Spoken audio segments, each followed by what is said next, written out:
My name is Ted Speers. I am head of product architecture and planning for Microchip's FPGA business unit. I've also been serving on the RISC-V Foundation Board of Directors since its inception. Title of my talk today is Open for Business, True Stories on how far we've come with the RISC-V ecosystem. And really it's kind of a case study for the theme of the summit, which is innovate, collaborate, and build it. Before I launch into the talk, I do have a nominee for RISC-V Poet Laureate, so great job and congratulations, Nikhil. All right, this is my Outlook entry for December 11, 2014, and I had a meeting that went from 9 to about 10:30, and near the end of the meeting, around 10:25, the customer mentioned, well, I've got your FPGA and I've got a processor core programmed in there running Linux. And I said, we didn't offer anything like that. So I said, well, what are you using for that? And it's that time that I became RISC-V aware. So about 5 minutes later, I was on riscv.org, 5 minutes after the meeting, and then 5 minutes after that, I think I had recruited my first convert to the RISC-V revolution, my colleague, Tim Morin. All right, so that was December 11, 2014, but today it's December 10, 2019, and so I'm up here speaking to you, and what we're really talking about is a bookend of exactly 5 years of RISC-V. So today is the story of really how far we've come in exactly 5 years. All right, so I'm going to kind of show you some slides. Every year, at the end of the year, the foundation kind of shows the current state of the ecosystem. So in 2015, end of year one, we stood at 15, tripled a year later, doubled a year later, and doubled again by 2018. And today, as Callista showed you, we stand at over 300 members of the RISC-V Foundation at the end of 5 years. So what I'm going to talk about today is how we went from our promotional materials, we're out evangelizing RISC-V at year one, went from why choose RISC-V to why not RISC-V.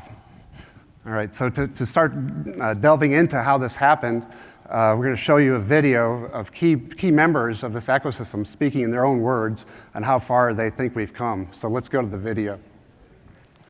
The RISC-V ecosystem, I think we need to remember, didn't exist 4 years ago. So the speed of evolution here is mind-blowing. Today we have a full ecosystem of IP partners, software partners, test partners. Everybody wants to work with RISC-V. It's really shown that the power of the RISC-V idea has sort of captured the semiconductor industry. As a software leader in the aerospace and defense business, and Microchip being similarly in the hardware space a leader as well, that's a natural fit for us to work together. And developing that RISC-V architecture interfacing to the software. So again, we see it as a great opportunity for us as both companies. One thing about RISC-V that's unique, it's a very collaborative ecosystem. All these companies and partners are working together to make RISC-V better. So one great example is this collaboration Sci5 has with Microchip. The result is this incredibly powerful SoC with a lot of new features in there you'll see, from real-time support and other features that we added, customizing the cores to suit the SoC requirements. So it's been an incredibly collaborative thing. And this would not have been possible without this incredibly rich ecosystem that's built around RISC-V in the meantime. Northrop Grumman Unmanned Systems in San Diego, California is looking to RISC-V as part of our advanced computing studies to provide reliable, cost-effective, and future-proof solutions for our customers. The use of Microchip's PolarFire RISC-V SOC allows increased architectural flexibility. Working together with RISC-V and this new architecture is really a really natural fit. So we've got the RISC architecture that's going to grow, I think, with the development in the community.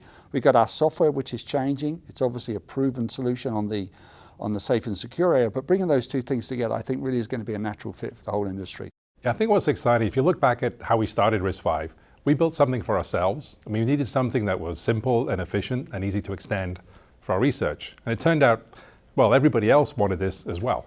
That's why you see this tremendous community evolving around RISC-V, and that's also why it's going to be very successful in all these different domains. Because what we're seeing is every domain needs this. So that's where RISC-V is going to go. It's going to be everywhere. When we look at venture capital, we definitely see funding new startups in the RISC-V ecosystem. I think it's really unleashed the innovation. Quite simply, we're excited to explore new possibilities with RISC-V. All right, so I think your own words is pretty powerful. I'm going to start drilling into what you heard in the video. Starting with the speed of evolution here is mind-blowing. So I'll start by saying I'm a chemical engineer by training, and I'd like to say on December 10, 2014, I couldn't spell ISA. I can now after 5 years, but as a chemical engineer, you look at everything as a system, and system is really the operative word in ecosystem. And to understand and predict how a system works, you really have to understand the inputs into the system, the outputs to the system, and any feedback that system might be generating. So in our case, I think the inputs kind of represent investment, the outputs are value delivered to different domains, and then the feedback or hopefully reinvestment by the people receiving the value.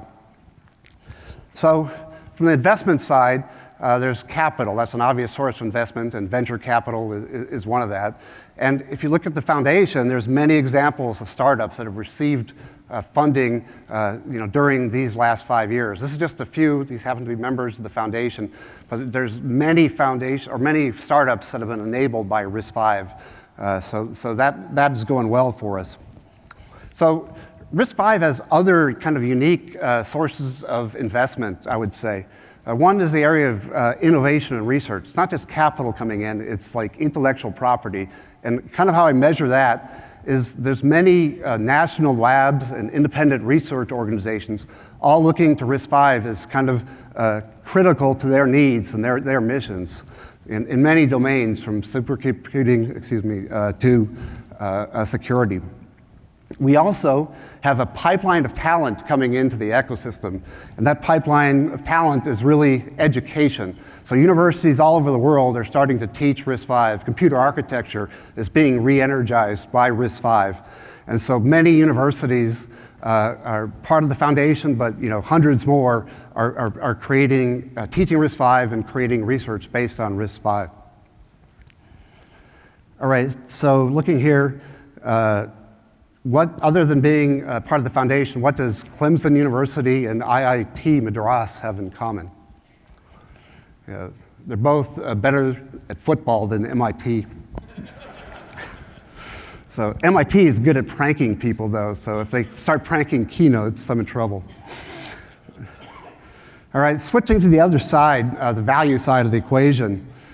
Reliable, cost-effective, and future-proof solutions for our customers. These were articulated by Northrop Grumman, how they look to RISC-V to solve these key problems for their customers in the future.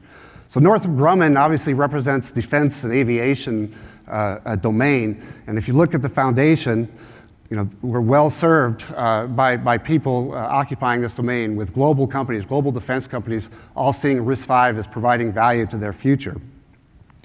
But every domain needs this. And sure enough, if you look at the foundation, every domain is well represented with memberships in the foundation. And I think this is kind of unique to us. Often something like this, there would be the chip makers and the people who support the chip makers building that ecosystem out. But it's actually the people who are benefiting from RISC-V are the system developers. They see RISC-V as key to their solution. So if you're a CTO and you're not don't know about RISC-V, come visit us, because I'm sure RISC-V has an answer for some of your needs going forward. And finally, in the area of reinvestment, I know it's early at the stage, but we heard in Western Digital, there's lots of examples now of reinvestment starting in the RISC-V ecosystem. All right, so I've been in the trenches for the last 5 years here, so I've seen a lot that's been going on as this has been building up, in many cases, active participant in what's going on. So we'll shift to a few stories that I think kind of highlight the case for the strength of the ecosystem that we've built here. Look at all the young people here. You never see young people at hardware shows. So this was said by Jim Hogan, investor at the fourth workshop. And to me, it was like, finally someone sees what I see here. It was an independent, unsolicited comment.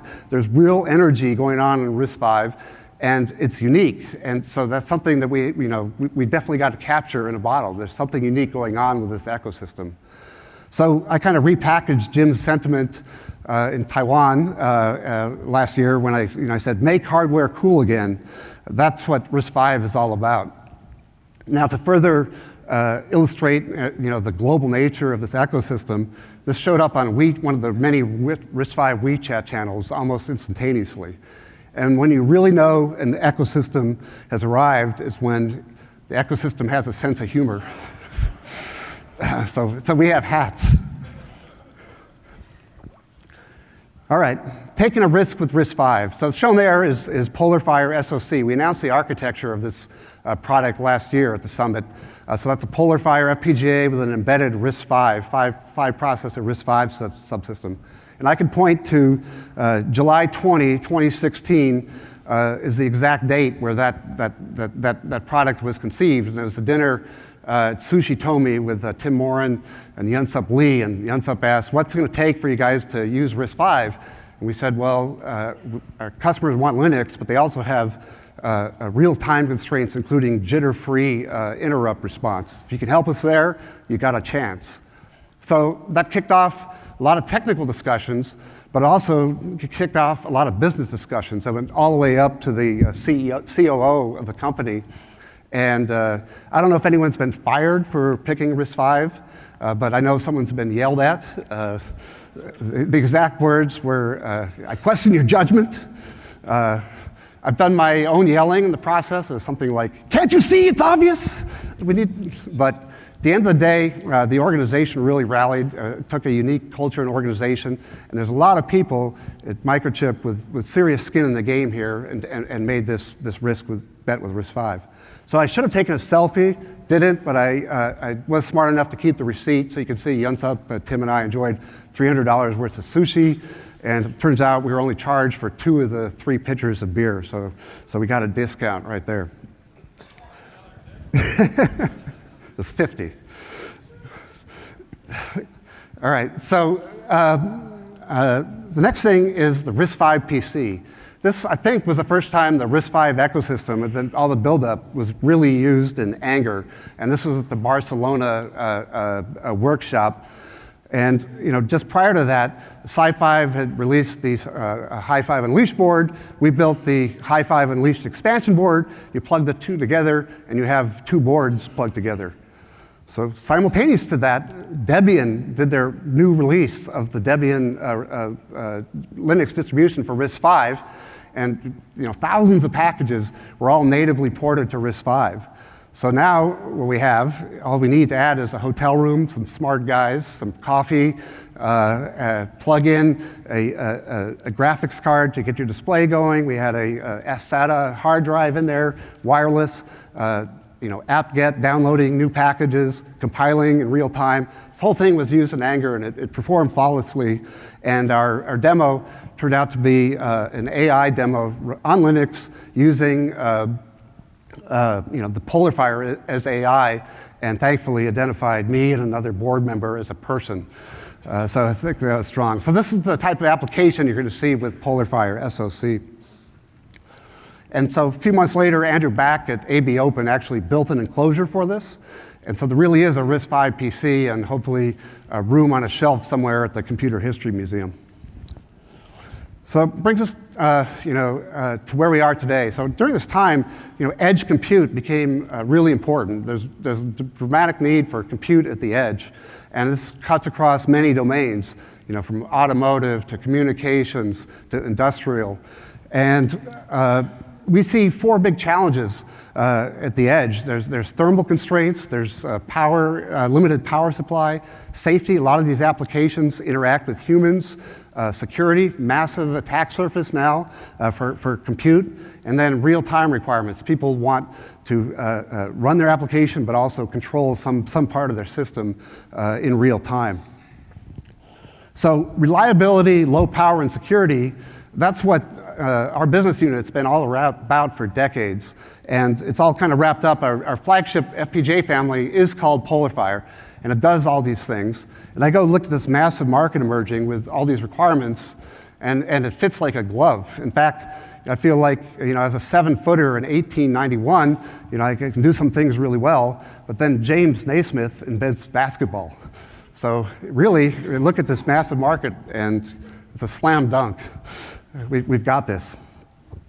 So we needed one other thing. We talked about the determinism and running the application, and that definitely took RISC-V. And the ability to architect the RISC-V solution into what we've announced is PolarFire SOC. A final ingredient is scale. So Microchip acquired us. So Microchip is one of the largest semiconductor companies in the world, one of the largest processor companies in the world. We touch 120,000 customers every day. We make silicon easy to use. And so we've got that scale now behind RISC-V, bringing this to the market. So that brings us to today, December 10, 2019, and we did do an announcement. We announced the architectural details of PolarFire SOC. We announced the product family, so there'll be 5 devices in this product family with different FPGA sizes from 23,000 up to 460,000 logic elements. We're unique in our small package offerings, so we have PolarFire SOC will be available in a package as small as 11 by 11. Early access program, software is available. We took a lot of effort to make sure that the hardware flow and the software flow are independent, so the software developer can start developing without knowing anything about the complex FPGA flow. So that's a big part of what we've developed. So you can start design today and be ready for the samples in 3Q 2020. All right, so we've talked about the whole vast ecosystem, but we have our own ecosystem that we call My5 that we're building up to support PolarFire SOC and our future roadmap. Starting with, we'll be offering Linux projects for both Yocto and Buildroot. And so basically everything you need in one place to start developing your application, including things like U-boot and the GNU toolchain, all the drivers, all upstreamed, ready to roll for My5. RTOS, as we do real time, we've got a vast ecosystem of coverage of the RTOS market from both commercial and open source. Compilers, same thing, commercial and open source compiler support, and an expanding ecosystem of middleware providers. On the hardware side, this is one of the boards we're going to be making. It's called the Icicle Kit, and you can see it has a lot of connectivity on it, PCI, Wi-Fi, Bluetooth, HDMI display. So this board will be a low-cost board available, bringing RISC-V to the market. But what's really important is we actually have an ecosystem of embedded solution providers. So there'll be lots of different boards for PolarFire SOC when it's launched, different form factors, different domains, different regions will all be populated with RISC-V hardware solutions and an ecosystem of consultants and people who can actually know how to help you get going today. So that's the My5 ecosystem. And if you come by our booth, many of these companies will be represented at our booth later today. So, we talked about the ecosystem and a lot of logos I showed you, but an ecosystem at the end of the day is about humans. It's a human endeavor. It's about people. And it's kind of an intangible, but the people involved in there, on the ground floor just know that they're part of something big and all pulling the same direction. It's human, so there's issues there, but in general, we're all excited. We know we're part of something big. So I'd like to share with you some of the people who've been passionately working to bring PolarFire SOC to the market, starting with Microchip in San Jose, but we got a big team in India working on this, across the country in Allentown, Pennsylvania, a big team there, across the ocean to Dublin, Ireland. And in Europe, Heidelberg, Germany, we got people contributing to PolarFire SOC. We have a single point of success, Ian Bryant in the UK. Also, but it's not just us. We really have integrated partners into the project and part of the ecosystem now. Amdalo in Ireland, Sci5, of course. I believe we were Sci5's first customer. Renode has been our virtual platform from Antmicro and based in Poland. Ultrasoc was there when we needed a trace solution. And we've got verification resources from Creven in Ireland.